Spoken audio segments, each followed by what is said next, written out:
I want to ask you just a question on the background of Vogue. So I like dabble in fact, like I love fashion, I dabble in fashion, but I wouldn't like call myself a fashionista because when it gets right down to it, I don't find fashion very natural. Like I need people to help me. But I do know when I see a stylish, beautiful woman like you, whatever you feel about Trump, there is no doubting that our first lady is easily one of the most stylish women I Stunning. think like ever, like in all of American history, let alone modern American history. It really Yep. upsets me that Vogue won't put her on a cover. I think Jill got two. Obviously, Vice President Harris definitely had one where she was in Converse and it looked weird. What is their No, Michelle hesitation? Obama, of course. Yeah, you know what Yeah. it is? I think, I mean, totally. I mean, this is not even like spilling any tea, but Anna Wintour, the editor in chief of Vogue, she loves politics. She's extraordinarily liberal, and even from when I was there many, many years ago, she's doesn't view the magazine really as journalism. It's very much a point of view, and she's in charge, and so she puts on the cover who she thinks will sell magazines through her own point of view and of course experience, but she's clearly very vocally anti-Trump, very vocally anti-Republican. And it's just something that's her idea. I mean, I think it's Mhm. ridiculous, but I mean, she makes her own decisions and she does what she does. And I think Melania, to the point of actually being able to showcase designers, many of whom, because of Anna's decision to kind of cast her off in the world of fashion, refused to dress her, which again I think is so ridiculous because they were again silenced by the groupthink mentality of liberals and Democrats, and that even comes through in fashion, as we saw. And I really want to give kudos to Adam Lippis, a small niche American designer who dressed her for the inauguration. And good for him. I've met him. I've worked with him. He's been around for a long time. He's not a new guy or an up and comer on the scene, but he said, you know what?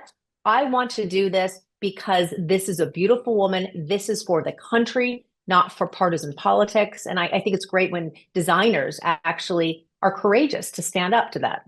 I was really happy to see Oscar de la Renta doing Usha Vance because she did her inauguration outfit. And I Yes, think Ivanka, beautiful. because Oscar de la Renta, for people that maybe don't know that are watching, he is known for doing basically every first lady in modern history. And I was happy Yes. to see that come back. Do you think like we can look forward to seeing some designers get less skittish? I mean, maybe they won't get a Vogue cover, but I think everyone sees how like absurd, patently absurd it is. But do you think more Yes. designers will feel less hesitant to dress people like our second lady and our first lady than they did the first time?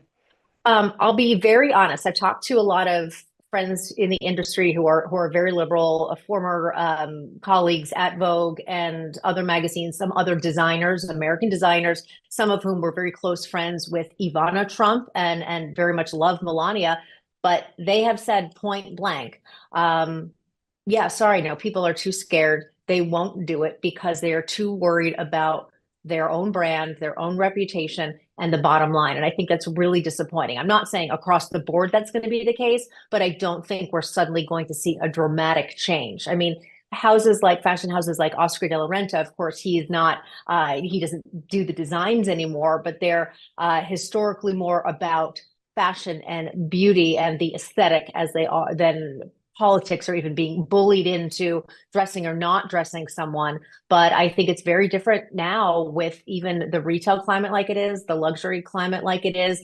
Designers are very, very careful who they align themselves with. And unfortunately, I don't think we're going to see a big change there. It makes me really sad. I don't know. I I love know the way it's a bummer, especially like Melania, as you said, she's so fashionable and she looks beautiful in clothing. And also she is someone who isn't originally from this country, but now she's first lady, and that represents an amazing, amazing trajectory, an amazing journey that she has been on. And I think sharing her story with readers, say in Vogue, would be beneficial. But again, I think they view her as, I think they described her as sort of maybe like a movie character or like an action hero star, something very frivolous, as opposed to a legitimate first lady, which is sad.